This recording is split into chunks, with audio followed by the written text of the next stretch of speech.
تم اپنے گھر کے گیٹ پر فلاں وقت آنا، میں ادھر آ جاؤں گا، میں ادھر سے گزروں گا۔ میں ٹال جاتی تھی۔ میں تو بالکل خوبصورت نہیں تھی، میں تو بالکل خوبصورت نہیں ہوں، وہ مجھے دیکھ کر کتنا مایوس ہوگا۔ ایک رات میں اپنی بہن کے ساتھ تھی۔ میری بہن جانتی تھی کہ میں کسی ندیم نامی لڑکے سے فون پر بات کرتی ہوں۔ انہوں نے سمجھایا، مگر میں تو نام کے ساتھ ساتھ ان سے بھی محبت کرنے لگی تھی۔ فون کی بیل پر میں نے دعا کی، خدا کرے ندیم کا فون ہو۔ میں نے فون اٹھایا تو ندیم کی آواز تھی۔ اس نے بتایا کہ وہ شہر میں ایک جنرل سٹور چلاتا تھا، جبکہ پہلے وہ اپنی بڑی امی کے پاس بستی میں رہتا تھا، اور اس کی اپنی امی یعنی ہماری پھپھی اور پھپھا جان کوئٹہ میں رہتے تھے، کیونکہ پھپھی کی ملازمت کوئٹہ میں تھی۔ ندیم کی بڑی امی اپنی سہیلی کی بیٹی سے اس کی شادی کرنا چاہتی تھی۔ اس نے فون کر کے مجھے سب کچھ بتا دیا اور پوچھا کہ اب میں کیا کروں۔ میں تو پریشان ہو گئی، مگر جلدی سے خود کو سنبھال لیا کہ اگر میں اس سے محبت کرنے لگی ہوں تو ضروری نہیں کہ ندیم بھی مجھ سے محبت کرتا ہو۔ اس نے تو مجھے ابھی تک دیکھا بھی نہیں تھا، لہٰذا میں نے کہا آپ وہاں شادی کر لیں۔ ندیم نے پوچھا کیا آپ میرے ساتھ محض وقت گزاری کر رہی ہیں؟ ندیم نے پوچھا کیا آپ میرے ساتھ محض وقت گزاری کر رہی ہیں؟ تو مجھے بہت برا لگا۔ پھر اس نے کہا کہ آپ مجھ سے شادی کریں گی؟ اگر ہاں تو مجھے کتنا انتظار کرنا ہوگا؟ یہ برسوں کا خاندانی تنازع تھا، اس لیے میں کچھ نہیں کہہ سکتی۔ اس نے کہا آپ ہاں کر دیں، میں 10 نہیں ساری زندگی انتظار کر سکتا ہوں۔ میں رو پڑی اور فون بند کر دیا۔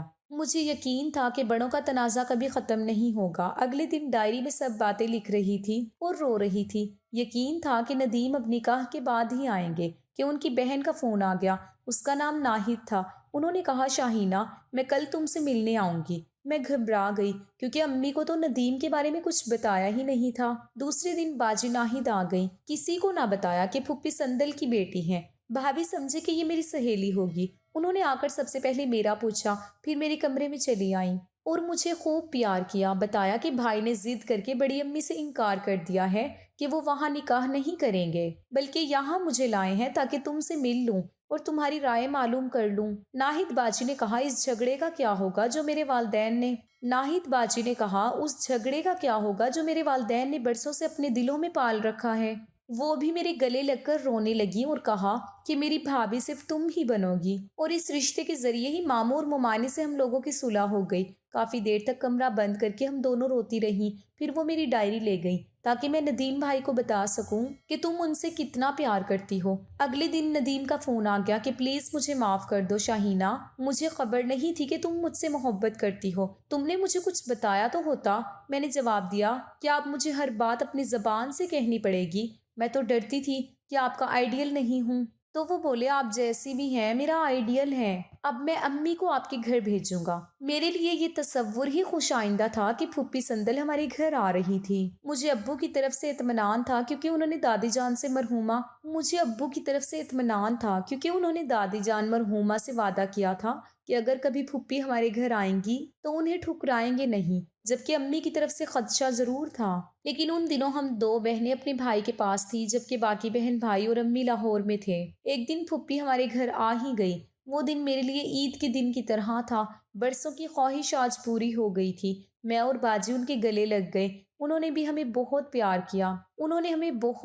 کیا۔ پھر باجی سے کہا کیا اس کا رشتہ تو طے نہیں ہوا؟ باجی نے کہا نہیں۔ تو وہ بولی جب آپ کی امی آئیں تو مجھے بتا دینا۔ اس دن میں بہت خوش تھی کہ آنٹی تو مجھے مانگ لیں گی، اللہ کرے میرے گھر والے بھی مان جائیں۔ 2 ماہ بعد امی آئیں تو پھپھی بھی آ گئیں اور میرا رشتہ مانگا۔ امی نے انہیں مایوس نہیں کیا، آنٹی سے گلے ملی اور کہا کہ میرا بھی جی چاہتا تھا کہ تم سے دوبارہ رشتہ قائم ہو، کیونکہ تمہاری والدہ تمہاری جدائی میں تڑپتی چل بسی۔ میں ان کی خواہش کا ضرور احترام کروں گی، لیکن شاہینہ ابھی چھوٹی ہے، اس سے بڑی جو اور میری بیٹیاں ہیں آپ ان میں سے کسی کا رشتہ لے لیں۔ مگر وہ نہ مانی کیونکہ جانتی تھی کہ ندیم اور میں ایک دوسرے کو پسند کرتے ہیں۔ میرے گھر میں یہ بات صرف میری ایک بہن کو پتہ تھی۔ سندل پھپھو نے بہت اصرار کیا، مگر میرے گھر والوں نے کہا کہ سوچیں گے۔ میری بہنوں نے امی کو کافی سمجھایا لیکن وہ نہ مانی۔ ایک دن امی ہماری سہیلیوں کے گھر گئی تو انہوں نے بھی امی سے کہا کہ آپ وہاں رشتے کے لیے ہاں کر دیں۔ تب میری امی سمجھ گئیں کہ ضرور کوئی بات ہے جو سب اتنا کہہ رہے ہیں۔ کچھ دن بعد امی واپس لاہور چلی گئی۔ بڑی عید میں ایک دن باقی تھا۔ کسی بات پر ندیم مجھ سے ناراض تھے۔ میں بازار ان کے لیے گفٹ لینے گئی اور ان کی دکان پر چلی گئی۔ تھوڑی دیر بعد میں نے کہا مجھے رکشا کروا دیں، گھر جانا چاہتی ہوں۔ ہم روڈ پر آئے، سامنے سے میرا بڑا بھائی آ رہا تھا۔ اس نے ہمیں دیکھ لیا۔ ہم ایک دم سے واپس مڑ گئے اور ایک دکان میں چلے گئے۔ تھوڑی دیر بعد ہم روڈ پر پھر نکلنے لگے تو وہاں میرا چھوٹا بھائی نظر آیا۔ اب تو میرے حواس بالکل ہی جواب دے گئے۔ ندیم نے مجھے رکشے میں بٹھا دیا اور تسلی دی، گھبراؤ نہیں، بھائی نے نہیں دیکھا۔ میں نے کہا اب بھائی نے دیکھ لیا ہے، آپ اب مت آئیں۔ گھر آ کر میں نے بہن کو ساری بات بتا دی۔ تھوڑی دیر بعد بھائی آ گئے۔ وہ بہت غصے میں تھے اور کہنے لگے میں آج تجھے زندہ نہیں چھوڑوں گا۔ انہوں نے مجھے خوب مارا، میں بے ہوش ہو گئی۔ جب بڑے بھائی گھر آئے تو انہوں نے بتایا کہ یہ ندیم کے ساتھ بازار میں گھوم رہی تھی۔ صبح عید تھی اور چاند رات کو میری شامت آئی تھی۔ جب مجھے ہوش آیا اور میں کچھ سوچنے کے قابل ہوئی تو خیال آیا کہ بھائی اتنے غصے میں ہیں، ندیم ہماری گلی میں آئے تو نہ جانے بھائی ان کے ساتھ کیا سلوک کریں۔ میں نے بڑی مشکل سے ایک کاغذ پر لکھا کہ آپ صبح ہماری گلی میں نہیں آنا بلکہ بستی چلے جانا۔ اپنی بہن سے کہا کہ صبح سب سے پہلے یہ ندیم کو بھجوا دینا۔ اس کے بعد مجھے کچھ ہوش نہ رہا، نہ یہ پتا کہ صبح کب ہوئی، نہ یہ کہ قربانی کب ہوئی۔ بھائی کے ڈر سے کسی نے بھی آ کر پیار نہ کیا۔ شام کو بھابھی نے آ کر پیار کر کے اٹھایا اور کہا کل سے بھوکی ہو، کچھ کھا لو۔ میں نے کہا جب تک آپ لوگ پھوپھی سندل کو قبول نہیں کر لیں گے میں کچھ نہیں کھاؤں گی۔ بھابھی بولی میں وعدہ کرتی ہوں کہ تمہارا رشتہ وہاں کروا دوں گی۔ تبھی زبردستی انہوں نے مجھے تھوڑا سا دودھ پلایا۔ ان کے پیار بھرے سلوک نے اس دن مجھ کو ڈھارس دی۔ اگلے دن ذرا بیٹھنے کے قابل ہوئی، لیکن بھائیوں کا سامنا کرنے کی ہمت نہیں تھی کہ فون کی بیل ہوئی۔ بھابھی نے بھائی کو بتا دیا کہ وہی ندیم ہے، پھوپھی سندل کا بیٹا۔ بھابھی نے پھر بھائی کو سمجھایا۔ بھائی نے اتنا کہا کہ میں سارے بھائیوں اور ابو سے مشورہ کروں گا، پھر پھوپھی سے بات ہوگی۔ بھابھی نے آ کر مجھے پیار کیا اور کہا کہ تمہارا بھائی کچھ مان گیا ہے۔ تبھی بھائی نے امی کو فون کیا اور ساری بات بتائی، مشورہ مانگا، لیکن امی نے صاف انکار کر دیا۔ پھوپھی آئیں تو ان کے ساتھ ندیم کے والد اور بڑے بھائی بھی تھے۔ سب کے سمجھانے سے بھائی نے ہاں کر دی، کیونکہ ایک دن پہلے تینوں بھائیوں نے اکٹھے بیٹھ کر فیصلہ کیا تھا کہ بدنامی سے اچھا ہے کہ ہم خود ہی عزت سے یہ رشتہ کر لیں۔ بھائی نے ندیم کے گھر والوں کو ہاں کر دی اور 2 دن بعد منگنی کا دن بھی دے دیا۔ انہوں نے امی کو دوبارہ فون کیا مگر وہ کسی طرح نہ مانی۔ آخر تینوں بھائیوں نے امی کو سمجھایا کہ اب ہم نے ہاں کر دی ہے، اب ہماری عزت کا مسئلہ ہے، آپ ہاں کر دیں۔ نہ جانے کس طرح بھائیوں نے امی کو سمجھایا تو امی نے کہا جو تمہاری مرضی میں آئے کرو، مگر میں کسی بات میں شریک نہیں ہوں گی۔ جس دن میری منگنی تھی بتا نہیں سکتی کہ میں کس قدر خوش تھی۔ اپنے آپ کو دنیا کی خوش نصیب لڑکی سمجھ رہی تھی۔ جس دن ندیم کے گھر والے ہمارے یہاں آئے اسی دن شام کو ہمارے گھر والے ان کے گھر منگنی کرنے گئے۔ میں گھر میں اکیلی تھی کہ فون کی بیل ہوئی۔ ریسیور اٹھایا تو ندیم تھے۔ انہوں نے بتایا کہ آپ کے گھر والے دوسرے کمرے میں ہیں، میں چوری سے آپ کو مبارکباد دے رہا ہوں۔ میں بے حد خوش ہوئی۔ پھر ندیم نے چپکے سے ہماری گلی کا ایک چکر لگایا۔ آج وہ اتنے اچھے لگ رہے تھے، چہرے سے خوشی جھلک رہی تھی۔ میرا چھوٹا بھائی اس قدر خوش تھا کہ بولا آپ نے گفٹ نہیں بنوایا؟ میں نے کہا لائے گا کون؟ وہ بولا میں لاتا ہوں۔ وہ گفٹ لے آیا۔ میں نے اپنی طرف سے پھوپھی کو گفٹ بھیجا۔ دراصل میرے بھائیوں اور بہنوں کو بھی پھوپھی سندل کے ملنے کی بے حد خوشی تھی اور اس خوشی کا وسیلہ میں اور ندیم بنے تھے۔ آج میری منگنی کو 1.5 برس ہو چکا ہے اور اب اپریل میں ہماری شادی ہوگی۔ آج میں اپنے آپ کو بہت خوش قسمت سمجھتی ہوں اور دعا دیتی ہوں کہ اس عید رات کو جب میرے بھائی نے مجھے بازار میں دیکھا، ناراض تو ہوئے پر سنجیدگی سے سوچا بھی۔ یوں تھوڑی سی قربانی کا صلہ مجھے اور ندیم کو دائمی خوشی کی صورت میں ملا۔ اگر ندیم کی امی میری سگی پھوپھی نہ ہوتی تو شاید ہماری کہانی کا انجام المناک ہی ہوتا۔ یہی سوچ کر آج بھی لرز جاتی ہوں۔ میں ہر وقت خدا سے اپنے اور ندیم کے اچھے مستقبل کی دعا کیا کرتی تھی جو قبول ہوئی۔ اسی لیے کہتے ہیں کہ ہر وقت اچھی دعا کرنی چاہیے۔ نہ جانے کون سی گھڑی قبولیت کی ہو۔ یہ میرا ایمان ہے کہ خدا سے سچے دل سے جو بھی مانگو وہ ضرور ملتا ہے۔